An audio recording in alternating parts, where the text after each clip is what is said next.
ଯେଉଁ ଲୋକମାନେ ତୁମକୁ ଆଘାତ ଦେଇଛନ୍ତି ସେମାନଙ୍କ ପ୍ରତି ତୁମେ ତଥାପି ଭଲ ବ୍ୟବହାର କରୁଛ।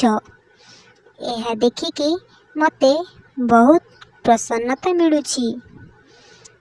ସର୍ବଦା ଏଇଭଳି ଦୟାଳୁ ରୁହ ଏବଂ ସମସ୍ତଙ୍କ ସହିତ ନିଜର ଭଲ ପାଇବା ବାଣ୍ଟ। ମୁଁ ଜାଣେ ଯେଉଁମାନେ ତୁମକୁ ଆଘାତ କରନ୍ତି ସେମାନଙ୍କ ସହିତ ଭଲ ବ୍ୟବହାର କରିବା ବହୁତ ମୁସ୍କିଲ ହୋଇଥାଏ, ଯାହାକି ଅତ୍ୟନ୍ତ କଷ୍ଟକର। କିନ୍ତୁ ତଥାପି ତୁମେ ମୋର ସେହି ପିଲାମାନଙ୍କ ମଧ୍ୟରୁ ଜଣେ ଯିଏ ଖରାପ ସହିତ ମଧ୍ୟ ଭଲ ହୋଇ ରୁହେ।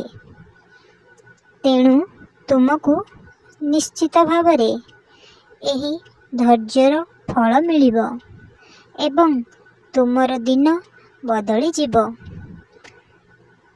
ସେହି ସମାନ ବ୍ୟକ୍ତି ଯେଉଁମାନେ ତୁମକୁ ଖରାପ ବ୍ୟବହାର କରନ୍ତି ସେମାନେ ତୁମକୁ କ୍ଷମା ମାଗିବେ।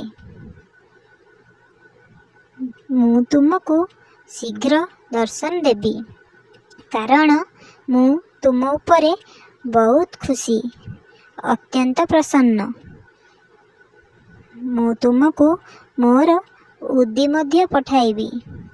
ଏହାକୁ ସର୍ବଦା ସବୁ ସମୟରେ ତୁମ ପାଖରେ ରଖିବ। ଏହା ତୁମର ରକ୍ଷା କରିବ, ତୁମକୁ ସୁରକ୍ଷା ଦେବ। ତୁମେ ସମସ୍ତଙ୍କୁ କୁହ ନା କି ମୁଁ ସାଇବାବାଙ୍କ ସନ୍ତାନ। ତେଣୁ ଆଜି ଶୁଣ, ମୁଁ ମଧ୍ୟ କହୁଛି ମୁଁ ବହୁତ ଗର୍ବିତ କି ତୁମେ ମୋର ସନ୍ତାନ। ସର୍ବଦା ଖୁସିରେ ରୁହ। ଓମ୍ ସାଇରାମ, ଜୟ ସାଇରାମ।